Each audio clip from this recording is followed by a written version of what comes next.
Aku tidak datang untuk membuat keributan. Aku tidak membawa amarah, apalagi niat mempermalukan siapapun. Aku hanya duduk, diam, menjadi tamu di pernikahan suamiku sendiri. Di ruangan itu, semua tertawa, musik mengalun, senyum bertebaran. Tidak ada yang menyadari bahwa satu kursi di barisan tengah menyimpan cerita yang seharusnya tidak pernah sampai ke sana. Sampai akhirnya, matanya menemukan aku. Bukan aku yang bergerak, bukan aku yang bicara, tapi detik itu juga raut wajahnya berubah, langkahnya melambat, dan kebohongan yang ia bangun perlahan mulai runtuh. Kadang, kehancuran tidak datang dari teriakan. Kadang, cukup dengan kehadiran seseorang yang seharusnya tidak ada di sana. Halo, selamat datang di Kisah Janji Retak. Tempat di mana kisah-kisah rumah tangga dibagikan bukan untuk menghakimi, tetapi untuk memahami sisi paling rapuh dari sebuah janji. Cerita yang akan kamu dengarkan hari ini adalah kisah tentang diam yang berbicara lebih keras dari amarah. Tentang seseorang yang memilih tidak melakukan apapun, namun justru dari situlah segalanya berubah. Jika kamu merasa kisah-kisah seperti ini dekat dengan kehidupan nyata, dukung channel ini dengan menekan tombol subscribe. Dukungan kecilmu membantu kisah-kisah seperti ini terus disampaikan. Sebagai pengingat bahwa setiap perasaan layak untuk didengar. Sekarang, mari kita mulai ceritanya. Undangan itu datang di pagi yang biasa saja. Tidak ada firasat buruk, tidak ada mimpi aneh malam sebelumnya. Aku bahkan hampir mengira itu hanya undangan acara kantor atau pernikahan teman lama. Amplopnya rapi, berwarna krem, dengan tulisan nama yang terasa terlalu formal untuk sekedar basa-basi. Aku baru menyadari ada yang salah saat mataku menangkap satu nama yang tidak seharusnya tertulis di sana. Nama suamiku. Aku membacanya pelan, satu kali, lalu dua kali. Lalu berkali-kali, seolah dengan menatap lebih lama, susunan huruf itu akan berubah. Tapi tidak, tetap sama, tegas, jelas, seperti sengaja ditulis untuk memastikan aku tidak bisa lagi menyangkal. Tanganku gemetar saat membuka lipatan kertas di dalamnya. Tanggal, tempat, dan nama mempelai wanita, semuanya tercetak rapi, tanpa rasa bersalah. Aku duduk lama di tepi tempat tidur, undangan itu tergeletak di pangkuanku seperti benda asing yang tiba-tiba hadir tanpa izin. Aku tidak menangis. Aku juga tidak marah. Yang kurasakan justru keheningan.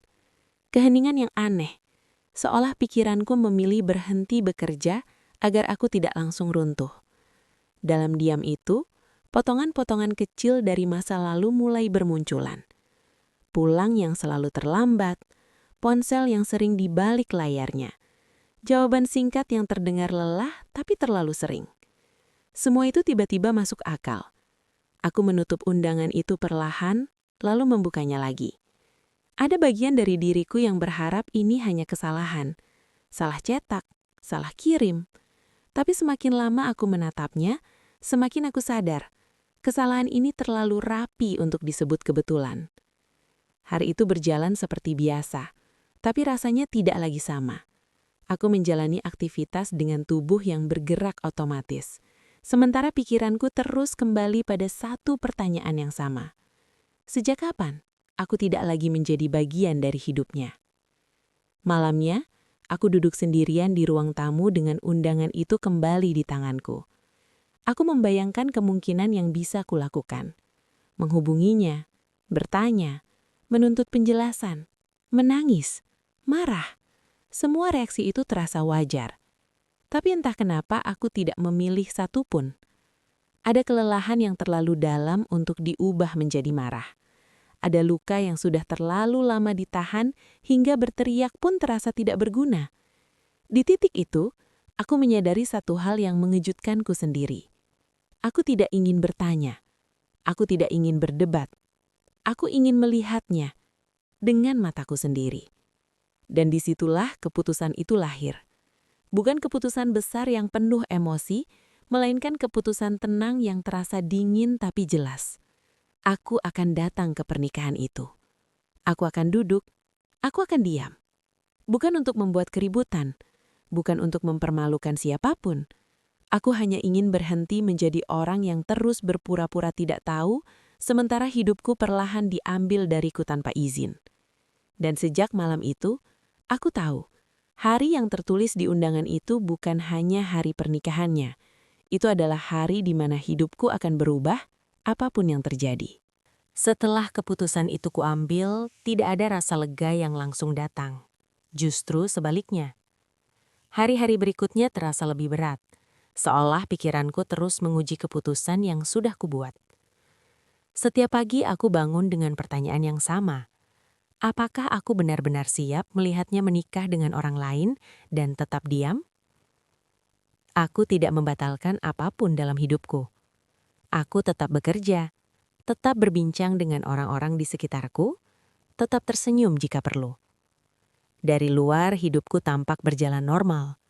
Tidak ada yang tahu bahwa di dalam diriku ada hitung mundur menuju hari yang mungkin akan mengubah segalanya. Beberapa kali aku hampir menghubunginya. Ponselku sering berada di tanganku lebih lama dari biasanya. Aku membayangkan wajahnya saat menerima pesan dariku. Aku membayangkan nada suaranya jika aku menelpon. Tapi setiap kali jari-jariku mendekati layar, aku berhenti. Aku tahu, jika aku berbicara sekarang, aku hanya akan diberi alasan, bukan kebenaran. Dan aku sudah terlalu lama hidup dari alasan. Aku mulai menyiapkan diriku bukan untuk menghadapi dia, tapi untuk menghadapi diriku sendiri. Aku bertanya, apa yang sebenarnya kuinginkan? Jawabannya sederhana, tapi tidak mudah. Aku ingin berhenti mengejar penjelasan dari seseorang yang sudah memilih untuk tidak jujur. Aku memilih pakaian yang tidak mencolok, tidak untuk menyamar, tapi juga tidak untuk menantang. Aku ingin hadir sebagai diriku yang utuh, tanpa topeng emosi. Aku ingin duduk di sana bukan sebagai perempuan yang menuntut, melainkan sebagai seseorang yang sudah tahu kebenaran dan tidak lagi perlu membuktikannya. Malam sebelum hari itu, aku hampir tidak tidur. Bukan karena takut, melainkan karena pikiranku terlalu penuh. Aku membayangkan kemungkinan terburuk, tatapan orang-orang, bisikan, rasa malu. Tapi ada satu kemungkinan yang justru lebih menggangguku. Bagaimana jika kehadiranku tidak berarti apa-apa? Bagaimana jika ia tetap melanjutkan segalanya seolah aku tidak pernah ada? Pertanyaan itu membuat dadaku sesak. Namun disitulah aku sadar, diamku bukan untuk mengubah keputusannya. Diamku adalah untuk diriku sendiri. Agar aku tidak lagi menjadi bagian dari kebohongan yang terus dipelihara. Pagi hari acara itu tiba dengan tenang, terlalu tenang. Seolah dunia tidak peduli pada badai kecil yang sedang kubawa. Aku berdiri sejenak di depan cermin sebelum berangkat. Wajahku terlihat biasa saja. Tidak ada air mata, tidak ada kemarahan yang tampak. Dan di saat itu, aku mengerti sesuatu yang penting. Aku tidak datang untuk melawan. Aku datang untuk melihat. Karena terkadang, duduk diam di tempat yang salah adalah cara paling jujur untuk membuat semuanya terlihat apa adanya. Dan aku siap untuk duduk. Aku tiba lebih awal dari jadwal. Gedung itu masih setengah ramai. Kursi-kursi tamu sudah tersusun rapi.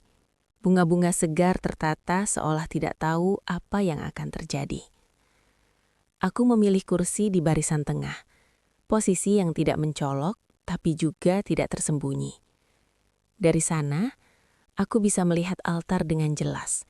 Dan siapapun yang berdiri di sana akan bisa melihatku, jika ia benar-benar melihat. Aku duduk. Tanganku terlipat di pangkuan. Punggungku tegak. Tidak ada gestur gelisah. Aku ingin tubuhku setenang keputusan yang sudah kuambil. Di sekelilingku, percakapan ringan mengalir. Tentang cuaca, tentang makanan, tentang kebahagiaan yang terasa seperti kewajiban. Aku mendengarnya tanpa benar-benar hadir di sana. Lalu, musik berubah. Suasana mengental. Ia muncul dari sisi ruangan. Jasnya rapi, langkahnya percaya diri, Senyum yang sudah sering kulihat. Senyum yang selalu berhasil meyakinkan orang bahwa semuanya baik-baik saja. Aku tidak bereaksi. Aku membiarkan momen itu lewat. Seperti orang yang menonton adegan yang sudah lama ia duga akan terjadi. Pandangan matanya menyapu ruangan, satu baris ke baris berikutnya. Ia terlihat santai, seolah mencari wajah-wajah yang dikenalnya. Sampai akhirnya, tatapan itu berhenti di tempatku. Tidak ada teriakan, tidak ada kejutan yang berlebihan, hanya jeda kecil yang hampir tidak terlihat. Tapi aku melihatnya. Senyumnya tidak langsung menghilang, namun mengeras. Matanya berkedip lebih cepat. Bahunya sedikit naik, lalu turun, seolah ia lupa bernafas sejenak. Detik itu singkat, tapi cukup untuk membuatnya kehilangan irama. Aku tidak menunduk, aku tidak tersenyum, aku tidak menantang. Aku hanya duduk, seperti yang kurencanakan. Diamku bukan reaksi, diamku adalah pernyataan. Ia mencoba melanjutkan langkahnya. Senyum itu kembali, tapi tidak sama. Terlihat dipaksakan. Tangannya yang tadinya rileks kini mengepal, lalu terbuka lagi. Ia menoleh sekilas ke arah lain, lalu kembali, memastikan aku masih di sana. Dan aku memang masih di sana. Aku merasakan sesuatu yang sulit dijelaskan. Bukan kepuasan, bukan juga sakit yang tajam. Lebih seperti kejelasan. Seperti saat kabut tipis tersibak dan memperlihatkan bentuk jalan di depan. Aku tidak perlu kata-kata. Tatapan itu sudah cukup menjawab pertanyaan yang selama ini kutahan. Di sekeliling kami, orang-orang tidak menyadari apapun. Mereka melihat seorang pengantin pria yang gugup karena momen besar. Hanya aku yang tahu bedanya antara gugup dan takut. Dan ini adalah takut. Aku tetap duduk sampai musik berakhir. Sampai acara berlanjut. Sampai ia kembali berdiri di altar. Dan sepanjang waktu itu, satu hal menjadi jelas. Sejak matanya menemukan aku, kendali tidak lagi sepenuhnya berada di tangannya. Aku belum bergerak. Aku belum berbicara. Namun sesuatu telah berubah, pelan, tak terlihat, dan tak bisa ditarik kembali. Upacara berlanjut, tapi tidak lagi terasa utuh. Kata-kata yang seharusnya mengalir rapi, terdengar tersendat. Ia berdiri di altar, mengulang kalimat yang diarahkan kepadanya. Namun nada suaranya tidak stabil. Ada jeda-jeda kecil di antara kalimatnya, seperti seseorang yang terus kehilangan tempat berpijak. Aku melihatnya berusaha keras untuk kembali ke perannya. Bahunya ditarik ke belakang, senyum kembali dipasang, kepala sedikit terangkat, gerakan yang terlalu disengaja untuk terlihat alami. Ia sedang berakting, dan untuk pertama kalinya, aku melihat betapa lelahnya ia mempertahankan itu semua. Pengantin wanita di sampingnya mulai gelisah. Awalnya hanya tatapan singkat, lalu bisikan pelan. Aku tidak mendengar kata-katanya, tapi aku melihat perubahan di wajahnya. Senyumnya menipis, matanya memeriksa wajah pria yang akan ia nikahi, seolah mencari sesuatu yang tidak lagi ada di sana. Ia mengikuti arah pandang suamiku, perlahan, ragu, sampai akhirnya matanya berhenti di barisan tengah, di tempatku. Tatapan kami bertemu, tidak lama, tapi cukup untuk membuatnya memahami bahwa kegelisahan ini bukan sekadar gugup. Ada sesuatu, seseorang yang tidak pernah ia perhitungkan. Ia tidak langsung bereaksi. Tangannya hanya mencengkram buke bunga lebih erat, seolah benda itu satu-satunya yang membuatnya tetap berdiri. Bisikan mulai terdengar di antara para tamu, sangat halus, hampir tidak terdengar, tapi menyebar. Beberapa kepala menoleh, lalu cepat kembali ke depan. Ada keganjilan yang mulai terasa, seperti nada fals dalam musik yang seharusnya indah. Aku tetap duduk. Setiap detik aku tidak bergerak, ketegangan itu semakin jelas. Aku tidak perlu berdiri untuk menarik perhatian. Kehadiranku yang diam sudah cukup membuat semua orang merasa ada yang salah, meski mereka belum tahu apa. Ia kembali melirik ke arahku. Kali ini lebih lama. Ada kepanikan yang tidak lagi bisa ia sembunyikan. Aku bisa melihat rahangnya menegang, nafasnya lebih cepat. Ia tahu, selama aku masih di sana, kebohongan itu tidak akan pernah terasa aman. Di titik itu, aku menyadari sesuatu yang ironis. Aku datang sendirian, tanpa rencana apapun. Namun seluruh ruangan mulai menyesuaikan diri dengan kehadiranku. Seolah cerita ini perlahan berputar, dan pusatnya bukan lagi altar, melainkan kursi tempat aku duduk diam. Aku belum berkata apapun. Aku belum melakukan apapun. Namun kendali itu sudah mulai berpindah. Dan aku tahu, ini baru permulaan. Semakin lama aku duduk, semakin jelas perubahan itu. Bukan hanya padaku, tapi pada seluruh ruangan. Suasana yang seharusnya hikmat kini terasa kaku. Senyum-senyum dipertahankan terlalu lama. Tepuk tangan terdengar tidak serempak. Semua orang seperti sedang menunggu sesuatu yang tidak tahu kapan datangnya. Ia berdiri di altar dengan tubuh yang tampak tegang. Tangannya yang memegang mikrofon tidak lagi stabil. Kalimat-kalimatnya terdengar pendek, terburu-buru. Seolah ia ingin cepat menyelesaikan bagian ini dan melarikan diri dari tatapan yang terus menghantuinya. Setiap kali ia berhenti berbicara, matanya tanpa sadar kembali mencariku. Aku masih di sana. Aku bisa melihatnya berusaha keras untuk mengabaikanku. Menarik nafas, memejamkan mata sesaat, lalu membuka kembali dengan senyum yang dipaksakan. Tapi usahanya selalu gagal. Karena selama aku duduk diam di kursi itu, kebenaran tidak pernah benar-benar pergi. Pengantin wanita di sampingnya semakin tidak bisa menyembunyikan kegelisahan. Ia berhenti berbisik. Kini ia hanya menatap lurus ke depan. Rahangnya mengeras seperti seseorang yang sedang berusaha menahan perasaan agar tidak runtuh di depan banyak orang. Tangannya dingin saat menggenggam bukat. Bahunya turun sedikit seolah beban yang ia pikul tiba-tiba bertambah berat. Aku memperhatikan semuanya dengan perasaan campur aduk. Ada bagian dari diriku yang terluka melihat betapa rapi kebohongan itu disusun. Ada juga bagian lain yang merasa tenang. Karena untuk pertama kalinya aku tidak perlu berjuang sendirian dengan kecurigaanku. Semua sudah terlihat, meski belum diucapkan. Beberapa tamu mulai saling bertukar pandang lebih sering. Ada yang menoleh ke arahku, lalu cepat memalingkan wajah. Ada yang berusaha tersenyum tapi matanya tidak ikut tersenyum.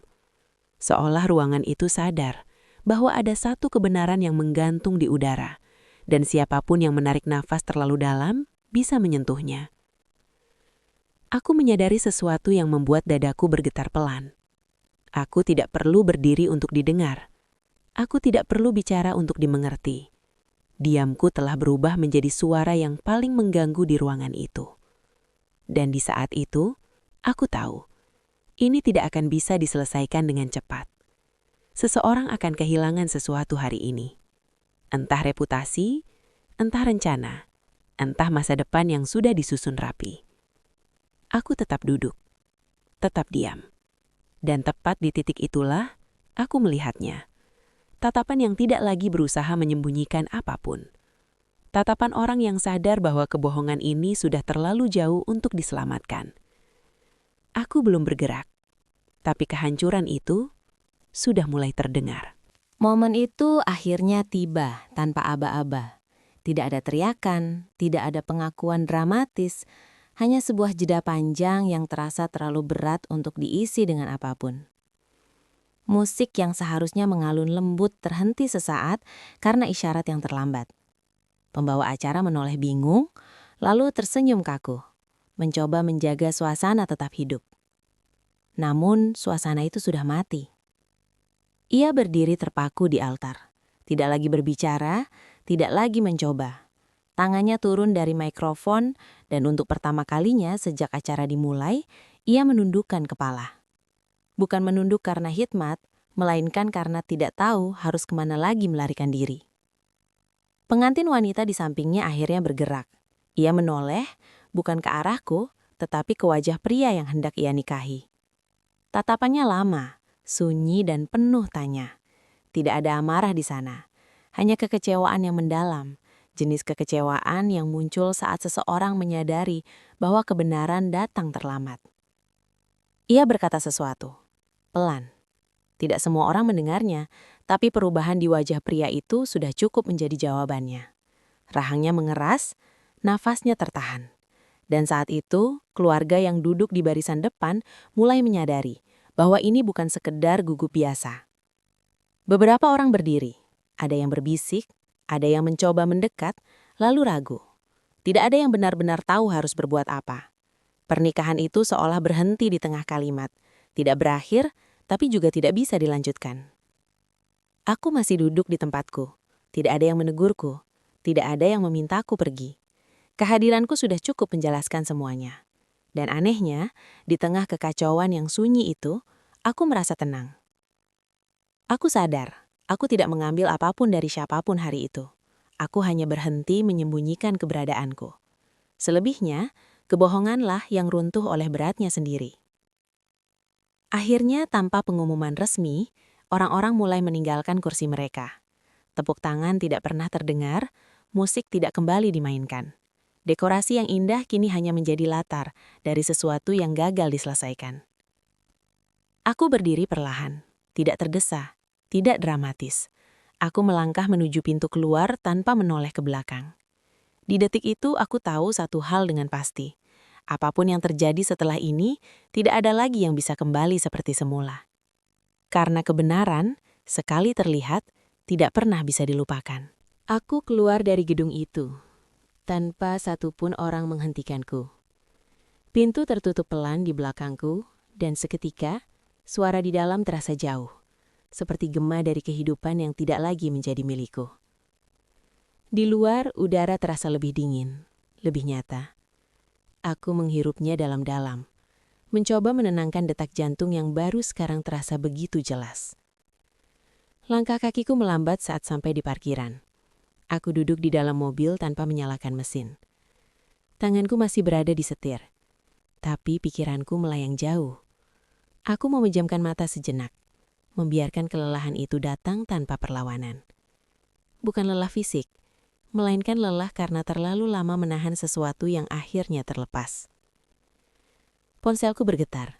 Satu pesan masuk. Lalu dua. Lalu semakin banyak. Aku tidak langsung melihatnya. Aku sudah tahu isinya. Pertanyaan, kebingungan, mungkin juga tudingan halus. Aku menunggu sampai layar kembali gelap. Seolah dengan begitu dunia bisa memberiku sedikit waktu untuk bernafas. Beberapa menit kemudian namanya muncul di layar. Aku menatapnya lama. Tidak ada dorongan untuk mengangkat. Tidak ada keinginan untuk mendengar penjelasan yang terlambat. Aku mematikan ponsel, meletakkannya di kursi sebelah, dan menatap kaca depan yang memantulkan wajahku sendiri. Aku melihat seseorang yang tampak tenang, meski matanya menyimpan kelelahan. Tidak ada air mata yang jatuh. Mungkin nanti, tapi tidak sekarang. Saat ini aku hanya ingin jujur pada diriku sendiri. Aku sudah melakukan yang bisa kulakukan. Perjalanan pulang terasa lebih sunyi dari biasanya. Jalanan ramai, tapi aku merasa sendirian dengan pikiranku.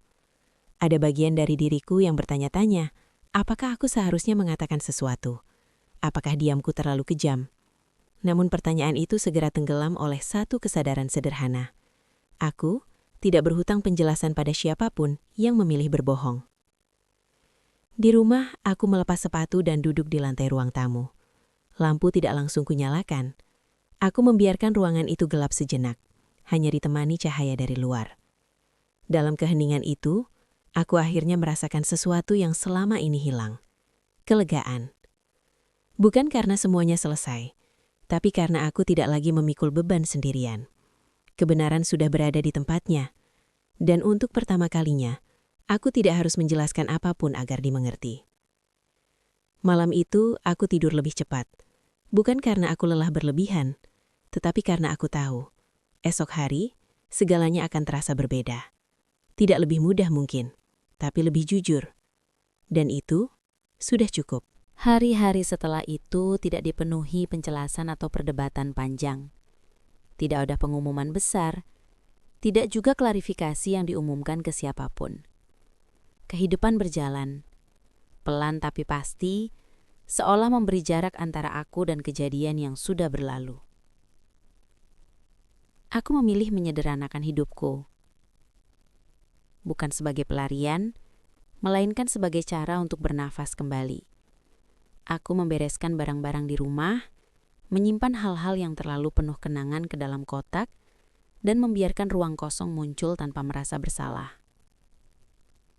Setiap sudut yang kurapikan terasa seperti keputusan kecil untuk tidak lagi hidup di masa lalu.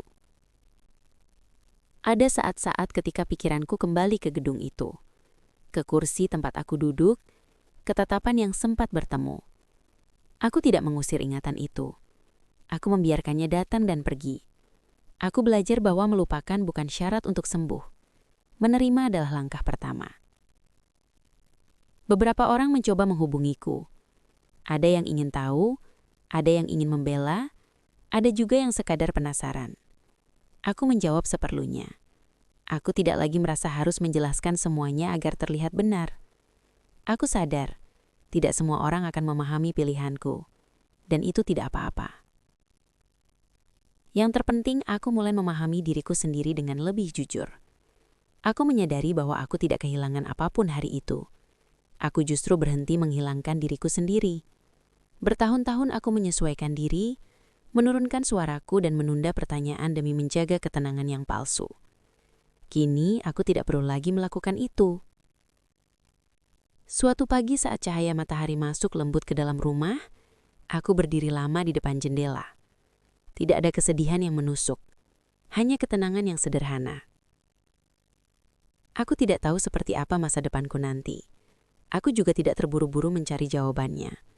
Yang ku tahu, aku tidak perlu membuktikan apapun kepada siapapun. Aku tidak perlu terlihat kuat, karena aku memang sedang belajar menjadi utuh. Aku tidak perlu menang, karena aku sudah memilih untuk tidak lagi berada di permainan yang salah. Aku melangkah ke hari berikutnya tanpa banyak rencana. Tapi dengan kesadaran baru, hidup tidak selalu membeli kita akhir yang rapi. Namun, kita selalu bisa memilih bagaimana melanjutkannya. Dan kali ini, aku memilih diriku sendiri, dengan tenang, tanpa keraguan. Tidak semua konflik membutuhkan suara keras untuk berakhir. Ada luka yang justru sembuh ketika kita berhenti berteriak dan mulai jujur pada diri sendiri. Kisah ini bukan tentang siapa yang paling bersalah, melainkan tentang keberanian untuk berhenti tinggal di tempat yang tidak lagi memberi ruang untuk kebenaran. Diam sering disalahartikan sebagai kelemahan, padahal diam bisa menjadi bentuk keberanian yang paling sunyi. Keberanian untuk hadir apa adanya, keberanian untuk tidak membela diri, dan keberanian untuk membiarkan kenyataan menunjukkan wajah aslinya, tanpa kita harus memaksanya. Dalam hidup, kita sering diajarkan untuk mempertahankan sesuatu dengan segala cara. Namun, jarang diajarkan kapan saatnya melepaskan. Melepaskan bukan berarti kalah.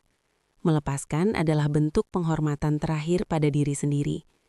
Bahwa kita layak hidup tanpa harus menutupi luka demi kenyamanan orang lain. Jika kamu pernah berada di posisi harus memilih antara diam demi menjaga keadaan atau jujur demi menyelamatkan diri, ingatlah bahwa perasaanmu sah. Kamu tidak berlebihan. Kamu tidak lemah. Kamu hanya sedang mencoba bertahan dengan cara yang paling kamu mampu. Terima kasih sudah mendengarkan kisah ini sampai akhir. Semoga kisah ini menjadi pengingat bahwa kita selalu punya pilihan, bahkan saat pilihan itu terasa sunyi. Sampai jumpa di kisah berikutnya, di kisah Janji Retak.